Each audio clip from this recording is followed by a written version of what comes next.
Kupas Aceh.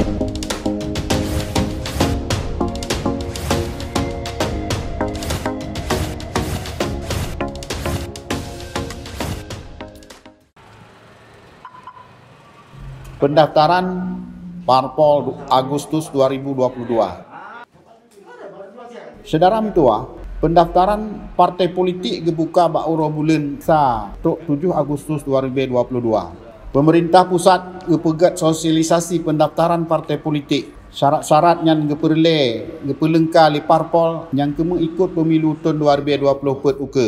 Kage petente lagi kamu tulis dalam undang-undang pemilu. Hero TV yang ikut rapat sosialisasi rancangan PKPU pendaftaran, verifikasi dan penetapan partai politik peserta pemilu 2020 dengan tema dukungan pendaftaran partai politik peserta pemilu untuk sukses pemilu 2020 melalui aplikasi Zoom Meeting. Anggota KPU RI Hashim Asy'ari nepejelah Bandung syarat. Sampaikan bahwa KPU sampai dengan saat ini sudah menyiapkan draft peraturan KPU untuk pendaftaran partai politik, verifikasi partai politik, dan penetapan partai politik sebagai peserta pemilu untuk tahun 2004. Nah,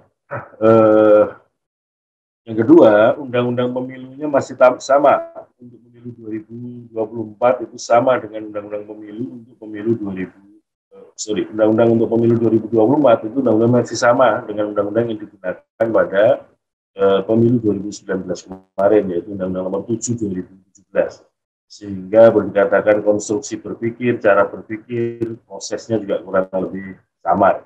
Hanya saja ada beberapa ketentuan yang baru itu sehubungan dengan adanya judicial review atau uji materi terhadap beberapa pasal yang ada di Undang-Undang Pemilu, khususnya yang berkaitan dengan partai politik. Bapak Ibu sekalian, itu sebagai dasar ya, supaya kita nanti tidak kemana-mana, rujukannya masih di undang-undang yang sama, Undang-Undang Nomor 7 2017, kemudian statusnya masih draft peraturan KPU, dan itu nanti masih akan difinalisasi dan juga dilakukan konsultasi, rapat dengar pendapat, rapat kerja dengan DPR dan pemerintah. Bapak Ibu sekalian, yang pertama berkaitan dengan syarat ya. Di Undang-Undang Nomor 7 2017 tentang pemilu, itu salah satu peserta pemilu yaitu partai politik. Partai politik ini peserta pemilu untuk jenis pemilu anggota DPR di provinsi, dan DPRD kabupaten kota. Nah, persyaratannya apa saja? Di pasal 173 ayat 2 Undang-Undang Pemilu itu ditentukan syaratnya. Yang pertama adalah partai politik itu berstatus berbadan hukum. Kemudian memiliki kepengurusan di tingkat pusat tentu saja, dan sebagai sebuah organisasi partai politik berbadan hukum. Kemudian yang berikutnya punya pengurus di semua, atau istilahnya diundang itu di seluruh provinsi. Jadi kalau sampai dengan saat pendaftaran nanti itu memiliki provinsi kita ada 34, maka partai politik itu wajib memiliki pengurus di 34 provinsi. Nah, batasnya kapan? Ini perlu kami sampaikan, sementara ini dalam draft tahapan pemilu, yang draft peraturan KPU tentang tahapan pemilu, itu kami rancang bahwa pendaftaran partai politik itu dilakukan pada tanggal 1 sampai 7 Agustus tahun 2022 ini. Jadi Bapak Ibu sekalian, walaupun kita ini istilahnya pemilu 2024, tapi pendaftaran kegiatan pemilunya itu sudah dimulai pada tahun 2022 ini. Karena apa? Ini berkaitan dengan ketentuan di pasal 176 Undang-Undang Pemilu ayat 4 ya, jadwal waktu pendaftaran partai politik peserta pemilu ditetapkan oleh KPU paling lambat 18 bulan sebelum hari pemungutan suara. Jadi ada ketentuan tentang waktu atau durasi waktu kapan kegiatan pendaftaran partai politik itu dilakukan. Dan kemudian juga di pasal 179 ayat 2 itu ditentukan bahwa penetapan partai politik sebagai peserta pemilu dilakukan dalam sidang pleno KPU paling lambat 14 bulan sebelum hari pemungutan suara. Nah, berkaitan hal ini Bapak Ibu Saudara sekalian, saya kira kita mengetahui bahwa hari pemungutan suara, patokannya hari pemungutan suara itu adalah 14 Februari 2024. Maka kalau dihitung mundur 14 bulan, itu jatuhnya adalah 14 Desember 2022. Jadi akhir tahun 2022 ini, 14 Desember 2022, kita sudah akan bisa mengetahui partai apa saja yang ditetapkan sebagai peserta pemilu untuk tahun 2024. 14 bulannya dihitung mundur dari sebelum hari pemungutan suara, yaitu 14 Februari 2024, itu jatuhnya 14 Desember 2022. Dan kemudian kalau pendaftaran partai politik itu paling lambat dimulai 18 bulan sebelum hari pemungutan suara, jadi kurang lebih kegiatan mulai pendaftaran partai politik sampai dengan penetapan partai politik peserta pemilu itu sekitar 4 bulan durasinya menurut undang-undang. Yang itu akan dimulai pada tanggal 1 sampai 7 Agustus 2022 tahun ini. Jadi kalau sekarang ini sudah bulan April tanggal 7, maka kurang lebih 4 bulan lagi kegiatan pendaftaran partai politik. Jadi gambarannya itu. Jadi ukuran provinsi kita jumlahnya berapa, itu sampai dengan 1 sampai 7 Agustus 2022 ini. Yang berikutnya, memiliki kepengurusan di 75% jumlah kabupaten kota di provinsi yang bersangkutan. Jadi di semua provinsi tadi harus punya pengurus di 75% kabupaten kota. Yang selanjutnya kemudian memiliki kepengurusan di 50% jumlah kecamatan di kabupaten kota yang bersangkutan. Di 75% kabupaten kota tadi, itu harus punya minimal 50% kepengurusan di tingkat kecamatan. Jadi kalau kecamatannya 10 berarti harus di sebuah kabupaten, maka harus punya pengurus minimal 5 di kecamatan. Kemudian menyertakan paling sedikit 30% keterwakilan perempuan pada kepengurusan partai politik tingkat pusat yang menjadi perhatian pengurus di tingkat pusat. Kemudian tentang keanggotaan, memiliki anggota sekurang-kurangnya 1.000 atau 1/1000 jumlah penduduk pada kepengurusan partai politik sebagaimana dimaksud pada huruf C yang dibuktikan dengan kepemilikan kartu tanda anggota. Jadi di setiap kabupaten kota, yaitu di 75% kabupaten kota di semua provinsi tadi itu harus punya anggota minimal 1.000 atau 1/1000 jumlah penduduk dibuktikan dengan KTA. Jadi yang wajib disiapkan itu ada daftar nama anggota, kemudian KTA, dan juga untuk memastikan itu nanti harus ada NIK-nya ya, nomor induk kependudukan sebagai sebagai identitas ketunggalan seseorang menjadi anggota partai politik. Karena pada dasarnya seseorang warga negara itu tidak boleh menjadi anggota yang ganda di beberapa partai politik. Kemudian yang berikutnya mempunyai kantor tetap untuk kepengurusan pada tingkat pusat, provinsi, kabupaten kota sampai tahap terakhir pemilu. Di huruf F dan huruf G di pasal 173 ayat 2 huruf G, partai politik wajib mempunyai kantor di tingkat pusat, provinsi, kabupaten kota. Batasannya kapan? Minimal ya, berarti mulai kegiatan pendaftaran partai politik sampai dengan tahap terakhir pemilu. Apa yang dimaksud tahap terakhir pemilu? Yaitu dilantiknya pejabat-pejabat terpilih hasil pemilu. Oleh karena itu, Bapak Ibu sekalian, hal tersebut yang menjadi perhatian kita semua. Kemudian mengajukan nama, lambang, tanda gambar partai politik kepada KPU. Ini tentu saja dasarnya sebagaimana di kepengurusan tingkat pusat, yaitu SK Kemenkumham. Kemudian ini yang menjadi perhatian semua ya Bapak Ibu sekalian, menyerahkan nomor rekening dana kampanye pemilu atas nama partai politik kepada KPU. Nah, ini nomor rekening dana kampanye. Ini berbeda dengan nomor rekening partai politik. Kalau nomor rekening partai politik itu dasarnya di Undang-Undang Partai Politik. Nah, kalau nomor rekening dana kampanye partai politik ini dasarnya di Undang-Undang Pemilu. Mengapa dibedakan? Karena sangat mungkin sumber dana kampanye partai politik itu berasal dari partai politik. Sehingga sangat mungkin kemudian transfer dana dari rekeningnya partai politik kepada rekening dana kampanye partai politik. Oleh karena itu yang perlu dipersiapkan ini, karena atas nama partai politik tentu saja nama rekening juga atas nama partai politik sesuai tingkatannya. Ada rekeningnya DPP atau pengurus pusat partai politik, ada rekening dana kampanye pengurus partai tingkat provinsi dan tingkat kabupaten kota yang ada pengurusnya itu.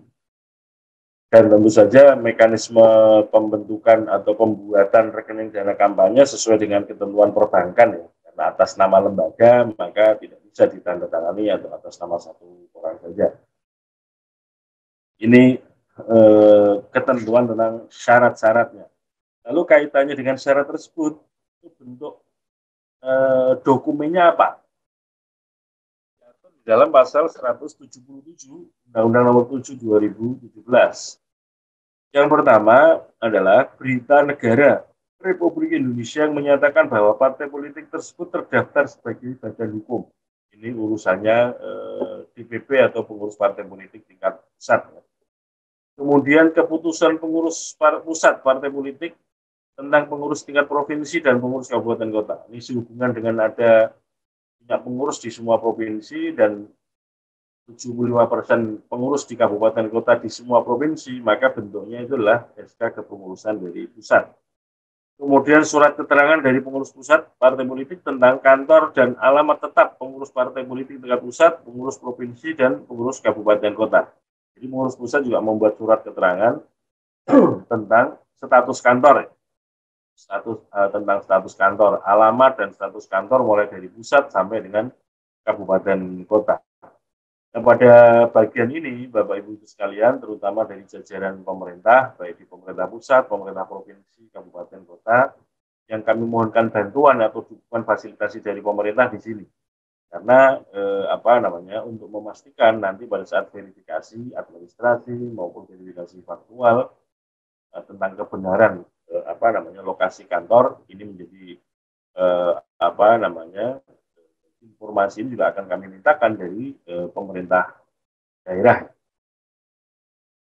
Yang berikutnya, surat keterangan dari pengurus pusat partai politik tentang penyertaan keterwakilan perempuan paling sedikit 30% sesuai dengan ketentuan peraturan perundang-undangan.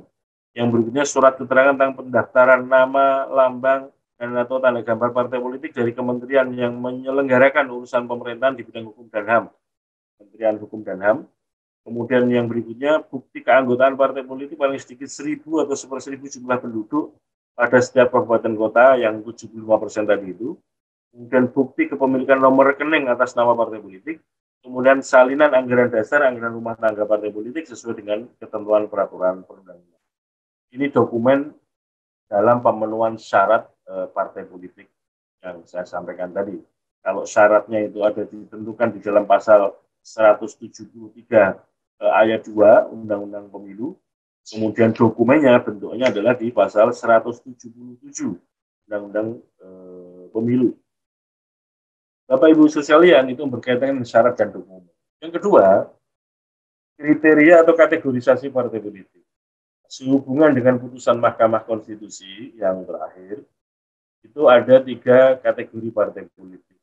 Yang pertama adalah partai politik peserta pemilu 2019 atau partai politik peserta pemilu terakhir yang lolos parliamentary threshold atau punya kursi di DPR RI atau di Senayan. Kemudian yang kedua adalah partai politik peserta pemilu terakhir, yaitu peserta pemilu 2019 yang tidak lolos PT, tidak lolos parliamentary threshold atau tidak memiliki kursi di DPR RI. Kategori ketiga adalah partai politik baru, artinya belum pernah menjadi peserta pemilu 2019 atau peserta pemilu terakhir. Nah, berdasarkan 3 kriteria tersebut, itu menurut putusan Mahkamah Konstitusi, itu yang kemudian diadopsi ya menjadi norma di dalam draft peraturan KPU. Sementara saya katakan masih draft, ya, diadopsi dalam draft di dalam norma draft peraturan KPU tentang pendaftaran partai politik, itu adalah pemberlakuannya. Bagaimana perlakuan terhadap 3 kategori atau 3 jenis partai politik tersebut. Yang pertama terhadap partai politik, intinya begini, 3 kategori partai politik tadi itu apabila berkehendak menjadi peserta pemilu 2024 itu ketentuannya wajib mendaftar kepada KPU. Kemudian yang kedua, terhadap partai politik yang kategori pertama ya, yaitu partai politik peserta pemilu 2019 yang lolos PT, itu begitu mendaftar kemudian diperiksa apakah lengkap atau tidak dokumen persyaratannya. Sekali lagi kami sampaikan ya, saya bacakan sekali lagi, pasal 173 ayat 2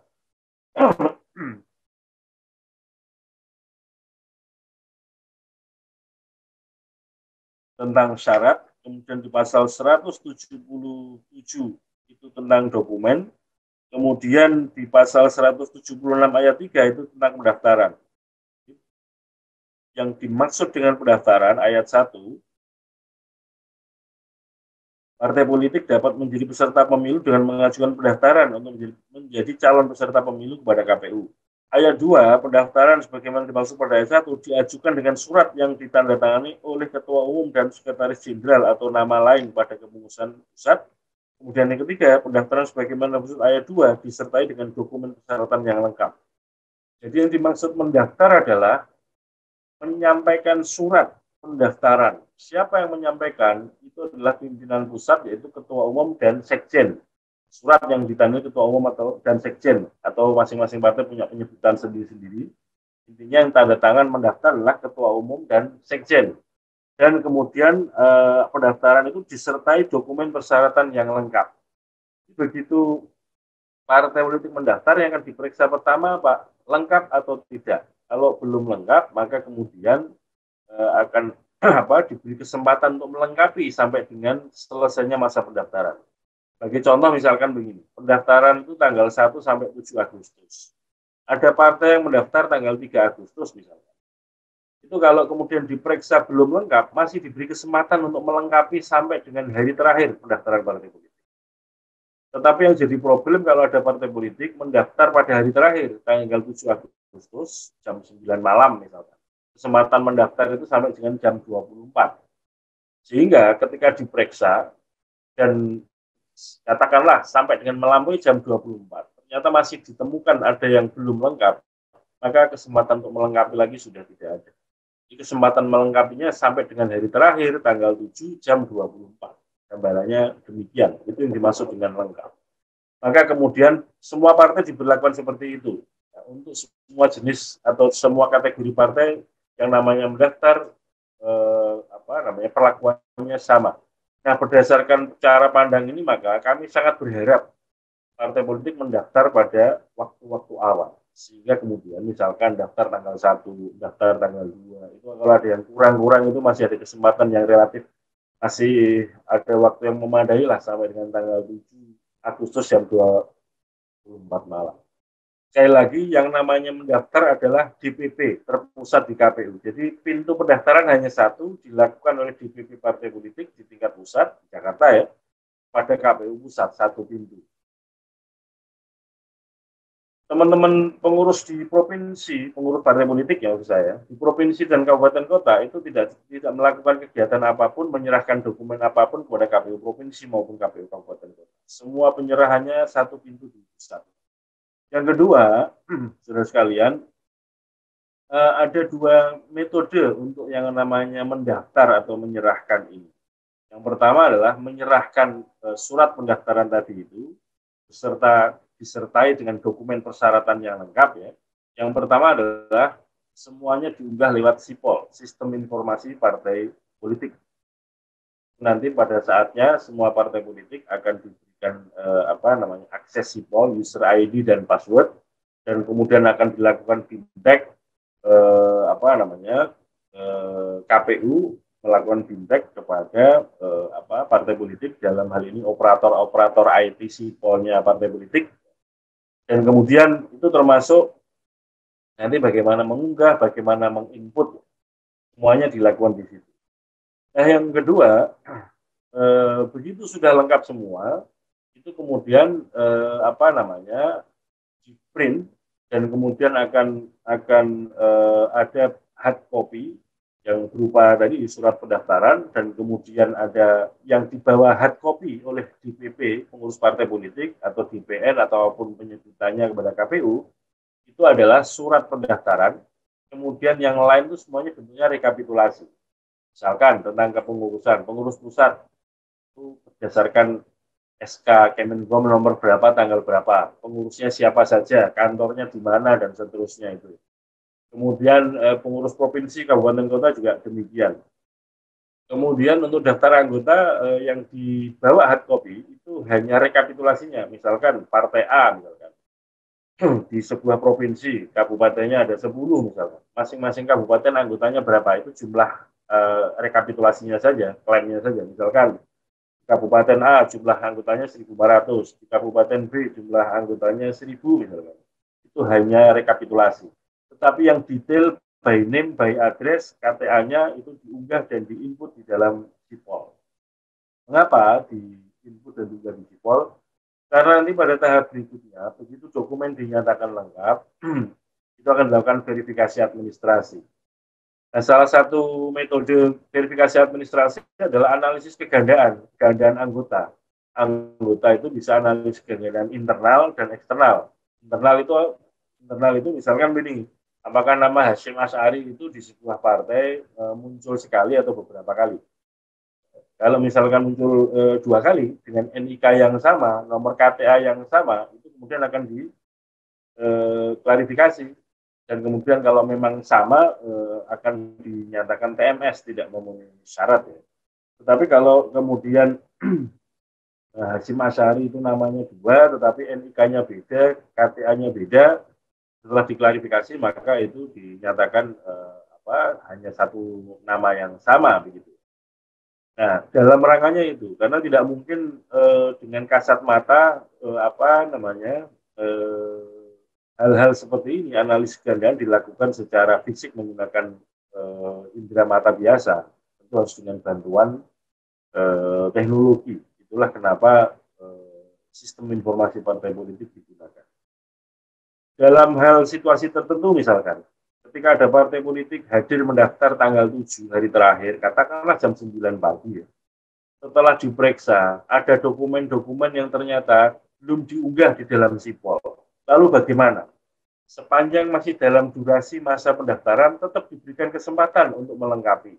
Misalkan belum sempat di-scan, belum sempat diunggah, maka menunjukkan hard copy-nya, kemudian hard copy itu akan difasilitasi untuk di-scan,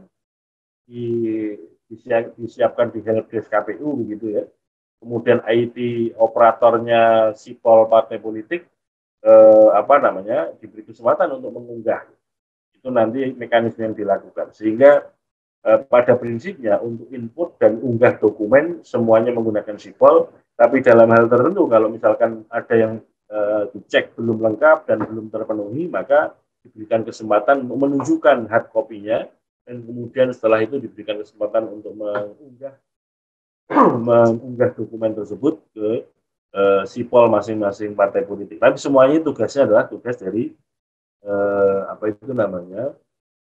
pengurus partai politik di tingkat pusat. Nah, pada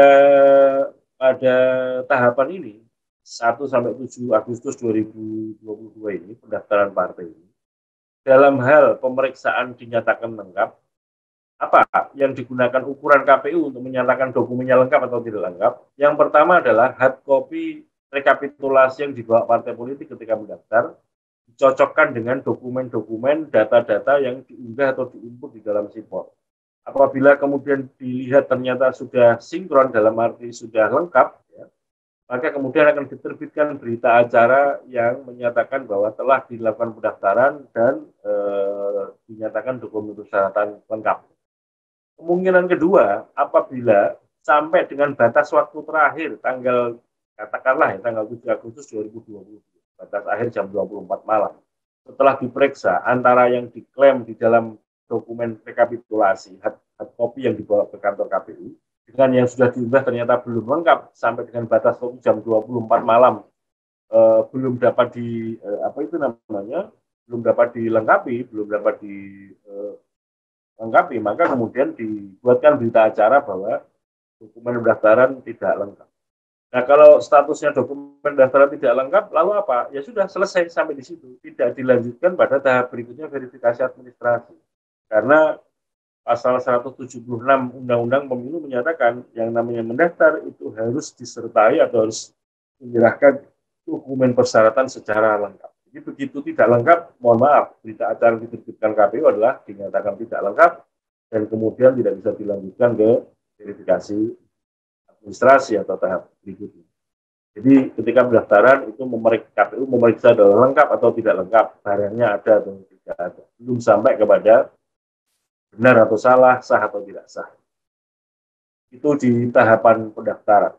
Kemudian yang kedua, verifikasi administrasi. Verifikasi administrasi itu dilakukan oleh KPU Pusat hanya terhadap partai politik yang telah mendaftar dengan dokumen lengkap. Nah, pada saat verifikasi administrasi yang diperiksa atau diverifikasi itu dua kategori. Yang pertama adalah kebenaran dan keabsahan dokumen. Nah, untuk saat itu, pada tahapan verifikasi administrasi, itu KPU akan memeriksa dokumen-dokumen yang ada di yang sudah disampaikan, sudah atau diinput di dalam sipol. Tentu saja pembandingnya dengan ketentuan di ADART. Makanya di undang-undang ini ditentukan salah satu dokumen yang wajib disampaikan pada KPU ketika mendaftar adalah salinan ADART, anggaran dasar dan anggaran rumah partai politik. Ini sebagai ukuran KPU untuk memeriksa kebenaran dan keabsahan dokumen.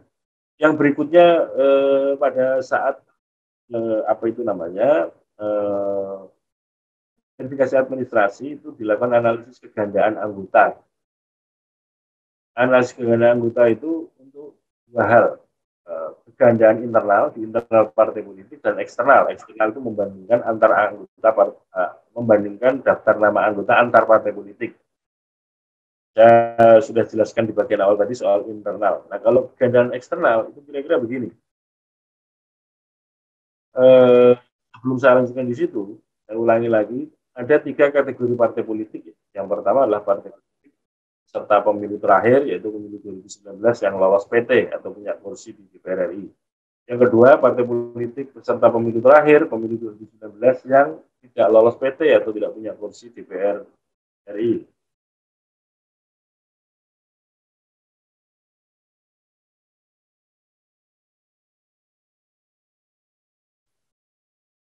Yang ketiga adalah partai baru. Nah, berdasarkan putusan MK, intinya adalah terhadap semua partai politik 3 kategori tadi, apabila mendaftar, itu terhadap partai politik peserta pemilu terakhir, peserta pemilu 2019, yang lolos PT, itu hanya dikenakan verifikasi administrasi dan tidak dikenakan verifikasi faktual. Verifikasi faktual itu adalah mencocokkan kebenaran dokumen dengan situasi faktual. Nah, pertimbangan MK bahwa partai politik yang sudah memiliki kursi di DPR ini sudah dianggap terverifikasi, kira-kira begitu. Nah, pada tingkat teknis, KPU memperlakukan partai politik peserta pemilu terakhir 2019 yang memiliki kursi di DPR RI itu hanya verifikasi administrasi, tidak dikenakan verifikasi faktual. Nah, terhadap partai politik kategori kedua, yaitu partai politik peserta pemilu terakhir yang tidak lolos PT atau yang tidak punya kursi DPR RI, itu dikenakan verifikasi administrasi dan verifikasi faktual. Demikian juga partai kategori ketiga, yaitu partai politik yang baru, itu juga dikenakan perlakuan yang sama dengan kategori kedua, yaitu verifikasi administrasi dan verifikasi faktual. Itu tentang perlakuan setelah partai politik dinyatakan telah mendaftar, yaitu telah mendaftar itu artinya sudah mendaftar dengan dokumen yang lengkap. Kalau dokumennya belum lengkap, ya kami memaknai itu belum bisa dianggap telah mendaftar. Nah, yang berikutnya tahapan verifikasi administrasi. Nah, terutama yang tadi ya saya katakan soal analisis kegandaan. Misalkan begini, ini kegandaan eksternal atau antar partai. Misalkan begini, nama Hasyim Asyari muncul 3 kali. Yang pertama di partai kategori 1, yang kedua di partai kategori 2, lalu yang ketiga partai kategori 3. Bagaimana cara jalan keluarnya yang dianggap relatif adil atau pemberlakuannya setara? Apabila nama Hasyim Asyari itu muncul 3 kali misalnya, itu kita menggunakan cara pandang hukum ya dalam pembuktian hukum. Jadi secara pembuktian hukum itu kan dalilnya begini, barang siapa mendalilkan dia harus membuktikan. Karena partai politik itu mendaftar, mengklaim nama Hasyim Asy'ari sebagai anggotanya, maka kewajiban membuktikan bahwa Hasyimnya anggotanya itu adalah partai politik itu. Bentuknya apa? Cukup dengan menghadirkan surat pernyataan bermaterai yang ditandatangani oleh Hasyim Asy'ari yang menyatakan bahwa misalkan partai A, partai B, partai C. Partai A itu partai kategori pertama, yaitu partai peserta pemilu 2019 yang lolos PT. Yang partai B itu katakanlah partai pemilu 2019 tidak lolos PT. Partai C adalah partai baru. Kemudian karena nama Hasyim Asy'ari itu diklaim atau dicantumkan dalam daftar anggota tiga partai politik itu, maka tiga partai politik itu yang punya kewajiban untuk membuktikan Hasyim ini anggota partainya siapa. Dengan cara apa? Menghadirkan surat pernyataan Hasyim bermaterai yang menyatakan Hasyim anggota partai apa. Nah, itu yang akan dianggap benar dalam konteks verifikasi administrasi. Mengapa ini dilakukan? Kalau pada pemilu 2019, yaitu pada waktu pendaftaran partai politik di tahun 2017, itu akan dilakukan bukan pada saat tahapan verifikasi administrasi, tapi dilakukan pada saat verifikasi faktual. Nah, karena ada ketentuan bahwa partai politik yang lolos PT tidak dikenakan verifikasi faktual, maka KPU menggunakan istilah dilakukan klarifikasi di tengah-tengah verifikasi administrasi.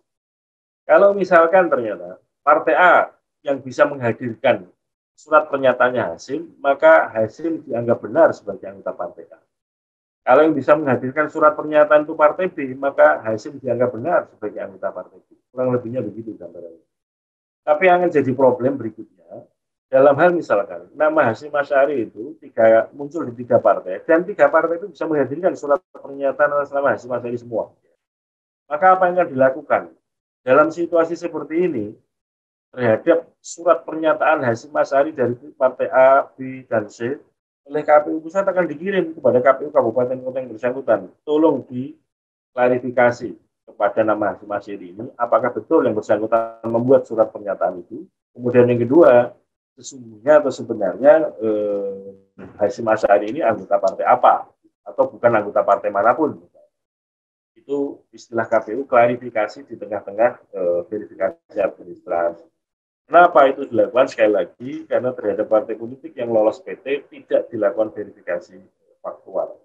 Langkah itu dalam pandangan kami dan juga berdasarkan hasil diskusi FGD maupun uji publik dengan berbagai pihak, termasuk partai politik, ya, LO partai politik tingkat pusat, karena dengan begitu kebenarannya itu lebih faktual. Itu yang akan terjadi pada saat verifikasi administrasi. Nah, ketika verifikasi administrasi, Bapak Ibu sekalian, itu berbeda dengan pendaftaran. Kalau pendaftaran, kesempatan memperbaikinya itu sampai dengan batas akhir masa pendaftaran partai. Tapi kalau verifikasi administrasi itu ada ruang waktu. Kalau misalkan setelah selesai verifikasi administrasi, ada yang kurang-kurang, ada yang belum benar, ada yang belum sah, misalkan belum bisa stempel dan segala macam, itu ada kesempatan untuk perbaikan. Nah, khusus terhadap itu ada ruang waktunya sendiri. Nah, khusus itu nanti setelah diverifikasi akan diterbitkan berita acara tentang hasil verifikasi administrasi. Hasilnya apa? Kalau misalkan langsung memenuhi syarat, bisa saja terjadi.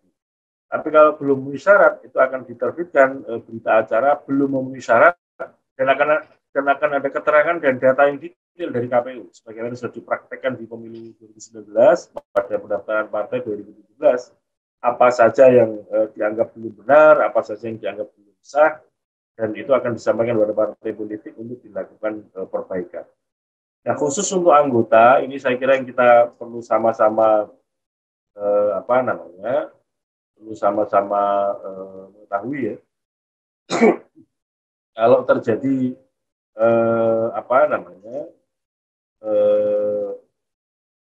anggota yang dinyatakan tidak memenuhi syarat pada saat pendaftaran, pada saat verifikasi administrasi, itu sepanjang jumlahnya masih memenuhi batas minimal, yaitu 1.000 atau 1/1000 dari jumlah penduduk, maka oleh KPU tetap dinyatakan memenuhi syarat administrasi.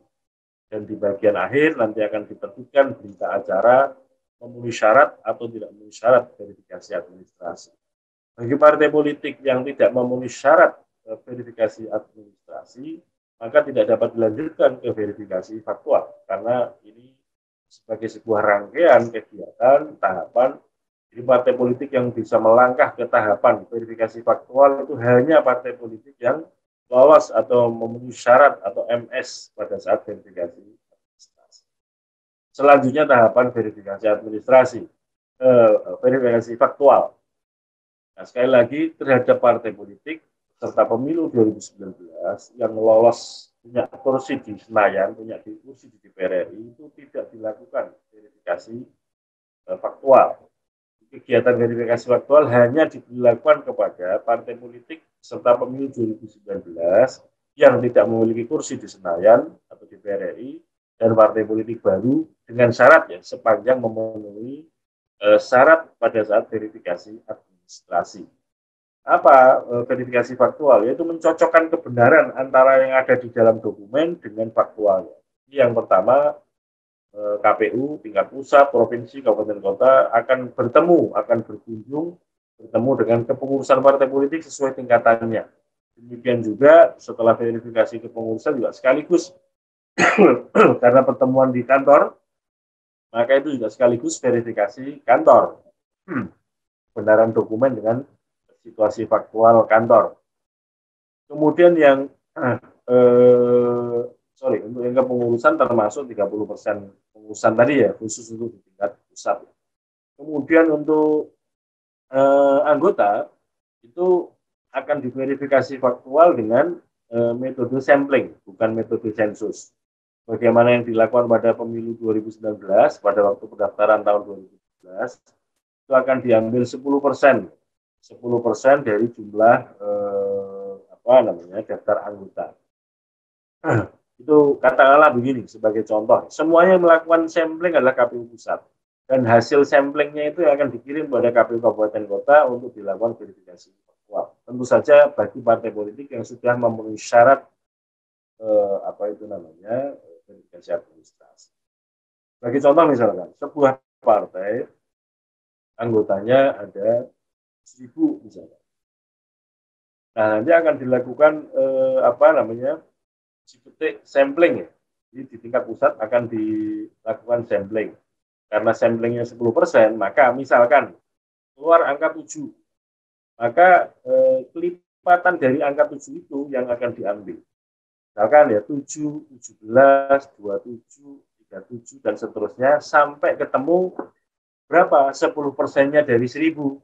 Kalau 1.000 jumlah anggota, maka 10%-nya berarti berapa? 100. Sampai ketemu 100 nama kelipatan dari angka 7, 17, 27, 37, dan seterusnya. Kalau anggotanya 1.500 misalkan, maka kemudian dari 1.500 itu akan diambil 10%, yaitu berapa? 150. Maka kalau angka uji petiknya itu muncul angka 7, ya kelipatan 10 dari angka 7, 7, 17, 27, dan seterusnya sampai ketemu 150 nama. 150 nama yang dicuplik secara random inilah atau secara acak inilah oleh KPU pusat akan dikirim kepada masing-masing KPU kabupaten kota dari masing-masing partai politik tadi untuk dilakukan verifikasi faktual. Verifikasi faktual itu dalam rangka untuk mencocokkan, mengklarifikasi, memverifikasi apakah nama tersebut benar-benar anggota partai itu atau tidak. Dan nanti akan diminta menunjukkan adalah identitasnya itu berupa KTA dan dicocokkan dengan orangnya dan juga dengan KTP-nya atau NIK-nya. Kira-kira.